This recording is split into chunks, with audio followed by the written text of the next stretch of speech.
Welcome to the Namaste Show, radio to inspire enlightened living. Namaste simply means the spirit of love in me honors the spirit of love in you, and all is well. I'm Charlotte McGinnis, your host, and I thank you for joining me today. Good morning, everyone, and welcome back to the Namaste Show. I'm Charlotte McGinnis, and thank you so much for joining me today, and I hope all is wonderful in your life. Again, as always, I'm feeling very grateful for all the gifts that continue to come into my life, and especially the gift of being able to share this time with you on Saturday mornings. As I mentioned on the first show, if you were listening to that one, I mentioned that I actually, besides being an interfaith minister, I've been a golf professional for over 30 years. I've been actually a tour player. I qualified for the U.S. Women's Open in 1988. I competed in many mini tour events, and most of my credentials go towards my teaching career, though. And I love teaching golf. I was really blessed and honored to be able to teach in the winters in Palm Beach County, Florida, and summers in Westchester, New York. Now, the reason I'm telling you this today is because I wanted to share with you something that I gave birth to, and no, it wasn't a baby. It was a book. I actually co-authored a book last year that was released in the fall called A Golf Course in Miracles. And I co-wrote this with a very good friend of mine, Gene Bogart. He was one of my Course in Miracles students from way back down in Palm Beach, Florida. And we just had a great time writing this book. And we hope that it is not only a book for golfers, but anyone who's wanting to experience a more peaceful way of being, to really have a little bit of capacity, or a lot of capacity, in how to manage your emotions. They say that people who are the greatest successful people on the planet are not people that might be the smartest academically, but people rather who have a high sense of emotional intelligence. And I want to share with you what that means and how you can use these tools in your life or on the golf course. It's really all one and the same. I consider golf a metaphor for life, and having that experience of being a player and a teacher gave me many lessons as well. Well, a few years ago, after I'd moved up here to Hendersonville, actually I live in Flat Rock, Gene called me. He was tickled pink, and he said, "Charlotte, I was just on your website, and you are doing what? You're doing a Zen Golf program." And what is Zen Golf? He just thought that was funny. See, to me, it seemed perfectly natural because being a golf pro, an interfaith minister, merging the two, I create a mind, body, spirit approach to the game. But we got to talking a little more about it, and we had so many laughs over so many conversations that eventually he, through his wonderful wit, was just throwing out titles for chapters. And I said, "Gene, we must put this down and write a book, because not only is it humorous, it's also, I think, a tool for many people, not only, as I mentioned earlier, to play better golf, but to live with more happiness, more peace in their lives." So what happened was he sent me a list of titles, and these titles are based on lessons from A Course in Miracles. And A Course in Miracles is a spiritual self-study program that really teaches us how to live and navigate through life more peacefully. So I'm going to give you a few examples here, and I want you to think, although I may be using golf terminology, you don't need to turn off the radio now and run away and say, "Well, I'm not a golfer, this is not going to help me," but rather just listen and see what may be helpful to you. So I'm going to start right away here with our chapter 1. And chapter 1 is actually titled, "I Need Par Nothing." Now, the actual lesson in A Course in Miracles is not "I need par nothing," if you haven't figured that out, but rather "I need do nothing." So what that really means is what does it mean? That's the craziest thing you may have ever heard. I need do nothing and I need par nothing. Isn't that what that our goal is as golfers, to par the holes or even birdie them? But this isn't exactly what we're talking about. Yes, I'm a golfer. I like to par. I like to birdie holes. Bogeys and double bogeys are not my favorite thing to do, quite honestly, but it happens.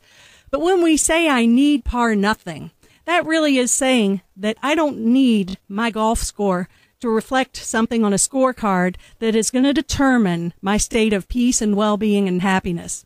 I can go out and par a hole, or I can triple bogey it, and I can maintain a sense of peace. When I'm judging myself or getting angry, maybe on the golf course or off the golf course. What I'm actually doing is I'm taking myself off the cause at hand, actually where I am right now, and I'm perpetuating all of this angst and anger.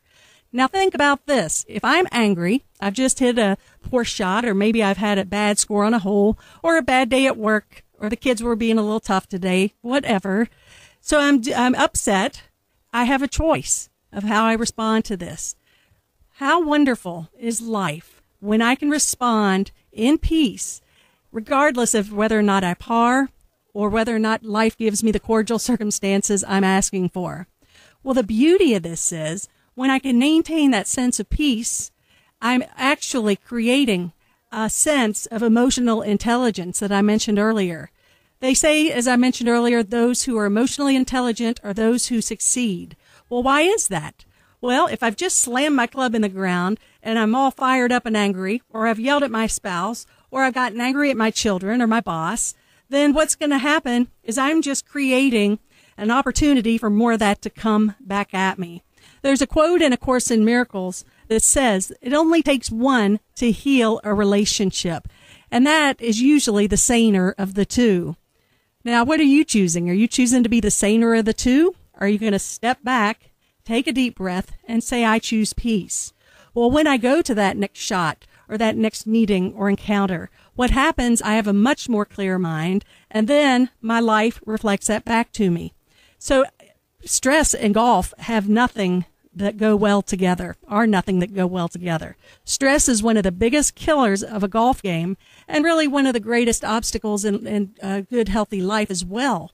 I used to, when I would teach people, many of my clients and students were those who were extremely type A, some of the biggest movers and shakers in the world, the people you read about in the Wall Street Journal, and people that are really, really high-powered people. And boy, I would be here teaching them and see them just like little whimpering brats on the lesson tee. But as a result, of using these tools, which I did use many times in teaching my students, they were just so gratified by the experience of releasing that stress. And then they would say, you know what? I thought of you in the boardroom today, or I thought of you at the office. And this isn't only helping my golf game, it's helping my life. Now, yes, we need to focus on the technical aspects of our life. We've got schedules. We've got to go to work. We have things that we need to do. But stress is not something that is productive. So if I just say to myself, I need par nothing, I need do nothing, that I can be at peace regardless of what life is showing me, I can promise you, you will be exceedingly successful, and your golf game and your life will be all the better for it.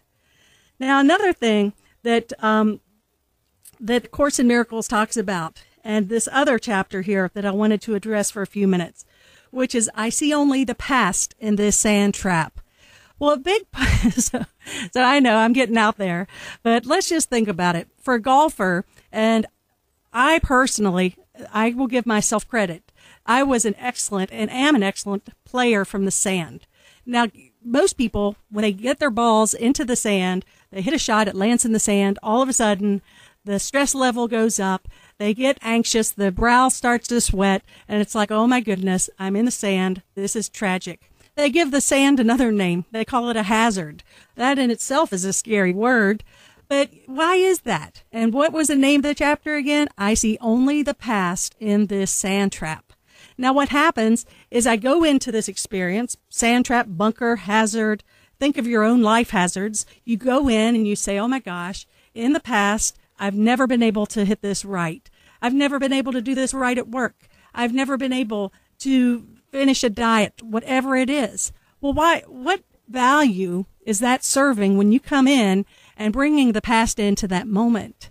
What enlightenment brings, and what enlightenment is really that sense of peace and mastery, and say that I can release the past, I can show up totally renewed, totally open, and I can create an image and a picture in my mind in this moment that is going to create a different scenario, a different story. It's going to create one that I actually choose to create, rather than one that the subconscious past is just making happen, bulldozing in. So how do we do that? Well, I use this tool myself, And I encourage golfers to do this, and I encourage anyone to do this really in any area of your life that you're choosing to improve. And that is, allow yourself to quiet your mind, close your eyes, take a few deep breaths, and get still. And then let's say you're on the golf course, in your mind, that is. You're going to go through each hole, and you're going to begin to envision yourself creating each shot, each hole exactly as you desire it.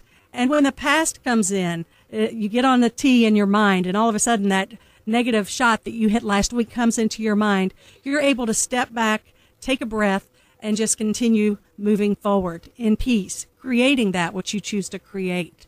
Bringing the past into this moment is only creating more of what we don't want. Eckhart Tolle wrote a wonderful book years ago, The Power of Now. The power of now is exactly that. It means that I'm not burdened by my past and I'm not projecting into the future. I'm creating in this moment exactly that which I choose to create.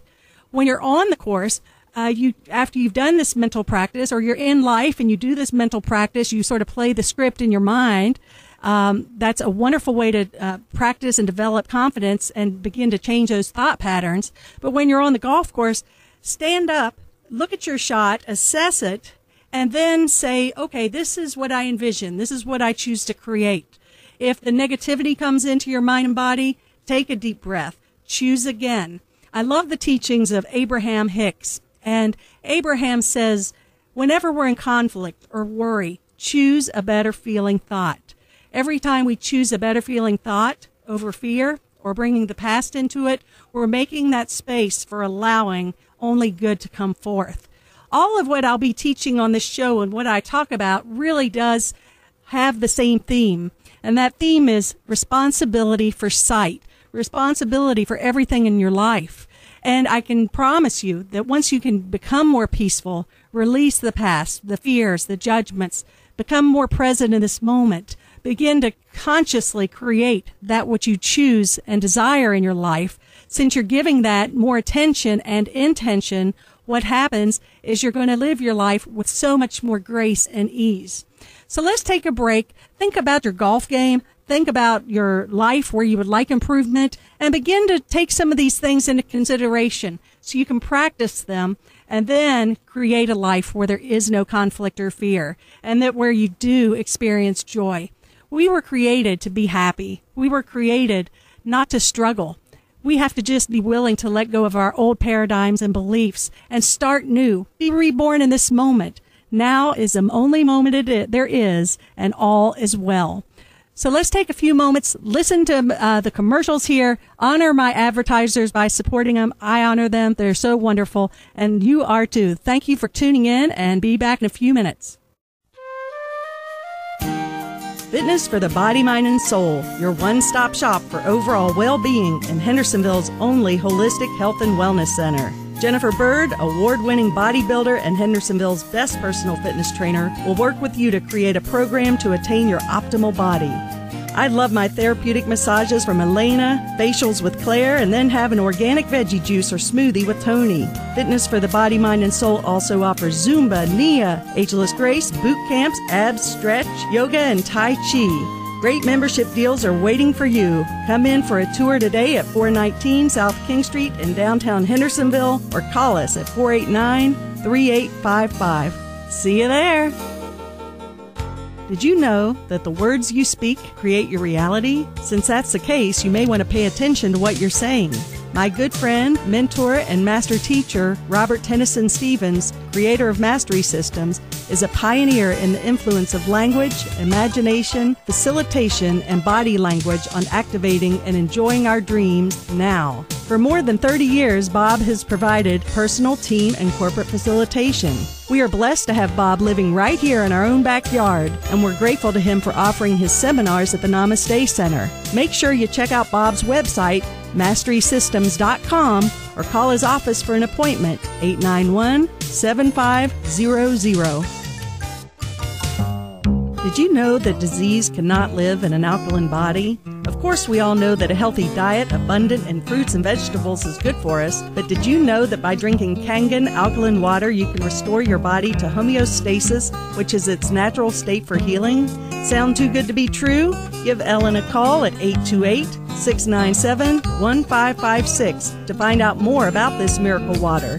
You can also visit her website, h2o-kangen.com. I've been drinking Kangan water for 3 years and I love it. Change your water, change your life.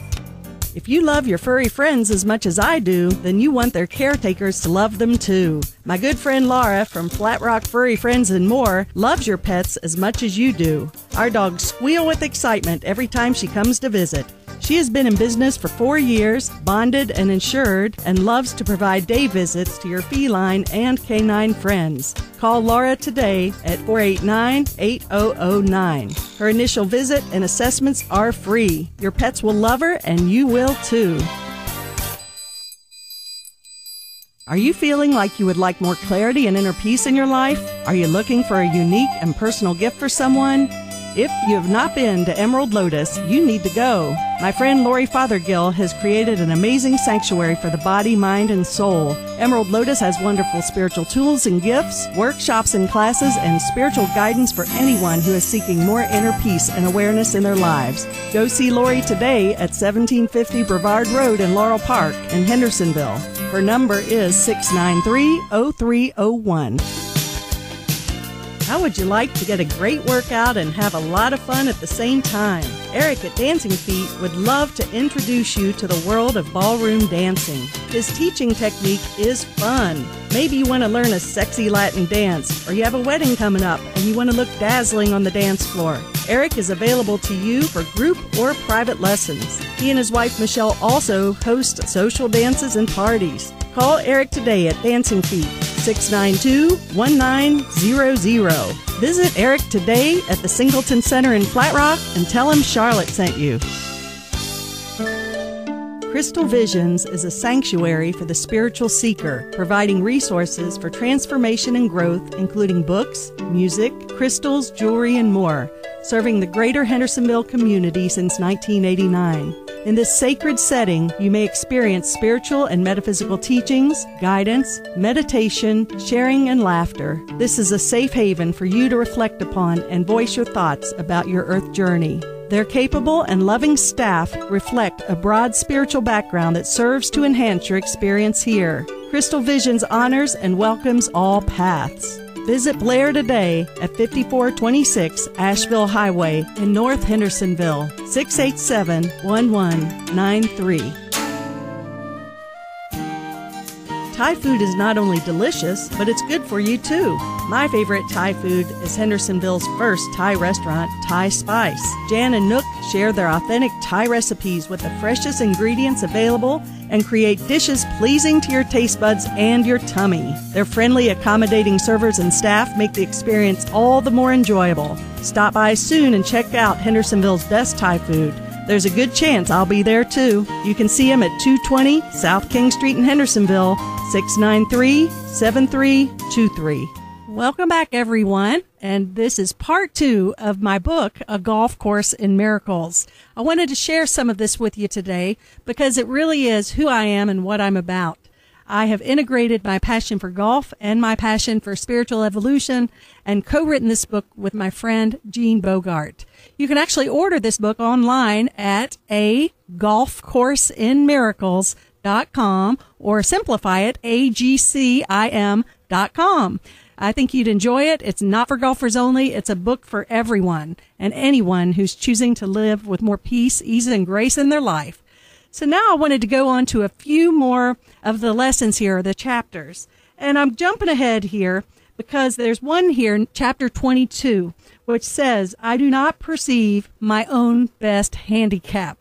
Now, if you're a golfer, you know what a handicap is. But if you're a non-golfer, I'll tell you in a minute.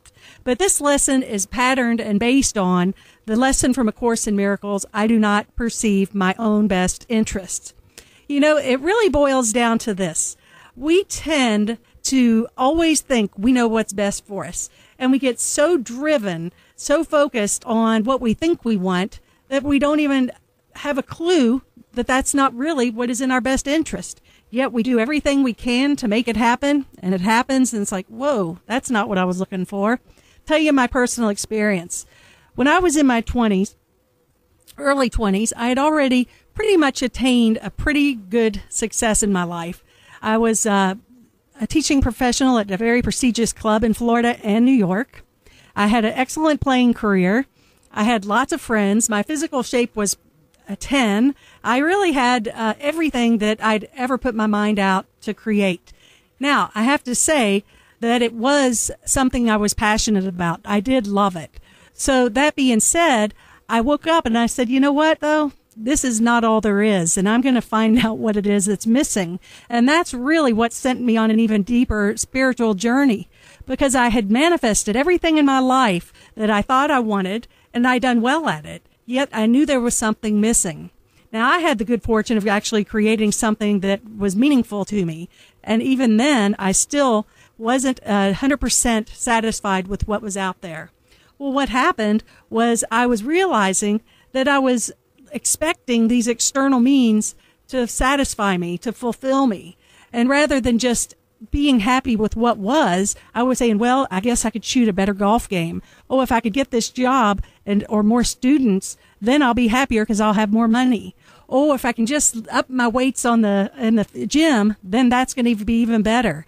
Or if I can attract these relationships into my life, that's what it is. And guess what? I did it, and I did it. And I can't say I wasn't happy, but I still felt something was missing because I didn't perceive my best interest. I really have learned through my spiritual quest and search that what we're looking for is, as A Course in Miracles states, we seek, but we don't find because it's not out there. We can accumulate all the riches of the world, the best physical health, and all external means, but if we're not at peace inside, then we're never going to be satisfied with what the world is reflecting back to us. So I've really learned that peace is an internal matter. And what happens is when I really tune into that and say, above all else, it goes back to what we've learned maybe in church, which is seek ye first the kingdom of God, and all else will be added unto us. Well, when I seek first that sense of peace, that connection to spirit or to source, then what happens is what unfolds in my life is far greater than anything I could have imagined. I've noticed that what's happening in my life now would have never happened had I been writing the script. And when I say I was writing the script, I mean my little self, my ego, the part of me that thought I needed something to be different outside. When I just let go, surrendered to spirit and said, okay, show me what to do, I'm open. This world, one thing, I ended up here in this beautiful part of the country. I've made great new friends. I am here today with you. This was all a byproduct of my surrender, not my conscious control. So I really have to make sure that I'm checking in every moment and say, what am I here to do? I'm here to be happy. I'm here to serve. And if I'm sitting here and I'm willing to let go of my agenda, there's a far greater one for me to experience. So you don't know what your best interest is either. And by you, I mean your little self. So let's take a minute and say, okay, I'm willing to let go. Some people say, let go, let God. Let go, let spirit, let source. But just be willing to say, I know that there can be a better way, and I'm open to experiencing and finding it. Show me where to go, what to do, what to say. Really allow the love within you to be your guide. Then the wonders of the world will just open up continually. Your relationships will be deeper and better than you could have ever imagined. I really, really encourage you to consider this. It will make your life so much more enjoyable and peaceful. Now, the last lesson I'm going to touch base on today is I got to tell you one of the funniest stories that I've ever had on a golf course, and that's actually where this came from. And there's a lesson in the course that says, let me not forget my purpose. Well, we titled it, Let Me Not Forget My Divot. Now, on a golf course, when you hit a shot and it takes out a big chunk of grass, well, you're supposed to replace it or sometimes fill it up with sand and fertilizer. But either of which, you don't just leave it there. And that's really where they call golf a gentleman's game or a ladies' game. And so it's a very high integrity game. You're really here to honor each other, give people accolades when they do well. be very respectful. Take care of the golf course, rake your traps, fix the ball marks on the green. Same holds true for life. Have that respect for each other and for nature and everything in your life. Because what happens when we do that, we're really taking ownership of our relationship with everything. And then we're really taking a small, yet very large at the same time, part in creating a better world. Well, when I was in California, this was back in 2000, every golfer's dream is to play Pebble Beach. Pebble Beach is the golfer's heaven, utopia. And I was in Carmel on a road trip with a friend of mine, and we were very close to Pebble Beach. And I said, I would love to see if they had a tea time available. I call. They said, yes, we've got a tea time. Get on out here and we'll put you in with a threesome. So I had no clubs, nothing. But I wanted to play Pebble Beach, which incidentally was not an inexpensive endeavor. But I paid the green fee. I rented the clubs, bought the shoes. I had to buy a new golf glove, new shoes, new golf balls. And I have to say I had a small fortune invested in that day. Well, I run to the first tee, and the three gentlemen that they put me with were long gone. They were all the way down the end of the fairway, and I was looking at the starter like, well, what the heck happened? He said, just go, go, go. So my friend was with me, and I hacked it down, which means in non-golf terms, I didn't do very well catching up to them. And when I introduced myself, they were less than pleased to have me join them. Well, the next tee, I get on the tee, and I go to the same tees. There's usually tees for women and tees for men. So I stood right up there with them, and they said, the ladies' tees are down there. I said, I know, but I can play this game. What happened back there was not a reflection, but I was rushing. And so they just sort of rolled their eyes. And as the day went on, I proceeded to beat these fellas.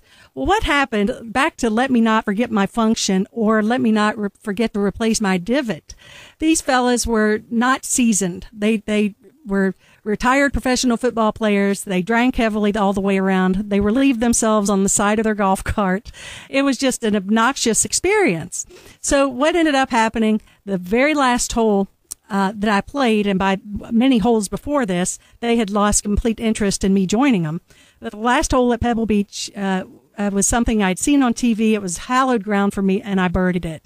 I was ecstatic, and by the time I got done putting, these fellas couldn't run off the green fast enough. Not goodbye, nothing. I get to the pro shop, and the caddy that was with us told the pro that I'd birdied 18 and that I had given these guys a pretty good cleaning. And the pro said, thank God, these fellas were in here earlier with the director of golf, the manager of Pebble Beach, the starter, all the professionals, saying that they did not pay all this money to play Pebble Beach with a woman.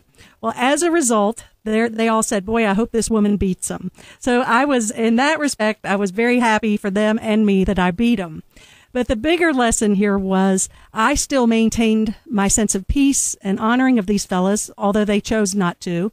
And really, let me not forget my function. And what that means is I'm not choosing to forget my function of seeing their perfection and seeing them not as these fellas who are doing these things on the golf course that are not reflecting the nature of the game, but rather seeing them as my brothers. And that is really what this is all about. This is how the world will be healed, is not by judging each other, not by blaming each other, but being willing to join each other at that heart level as brothers and sisters on this journey through life. And we all have our challenges, and we all need support. So if we can come from that frame of reference of choosing to connect rather than judge, then we have not forgotten our purpose or our divot. So some things to think about. That's going to be about all the golf talk for today. Probably won't get back into it very much in the future. Maybe, maybe not. Thanks for joining me. Hope to see you this Sunday at the Namaste Center on 419 South King Street at 11 a.m. Special guest, local author Madeline Kay. Thanks for tuning in. I'd love to have you join me Sunday at the Namaste Center with my special guest, Madeline Kay, local author and wonderful inspirational teacher. Thank you for being here, and Namaste. I invite you to join me every Saturday at 8:30 a.m. on WTZQ AM 1600 and on Sundays at 11 a.m. for the Sunday Soulful Celebration held at the Namaste Center at Fitness for the Body, Mind, and Soul, 419 South King Street in downtown Hendersonville. Go to our website, thenamasteshow.com, for more information. Until we meet again, namaste.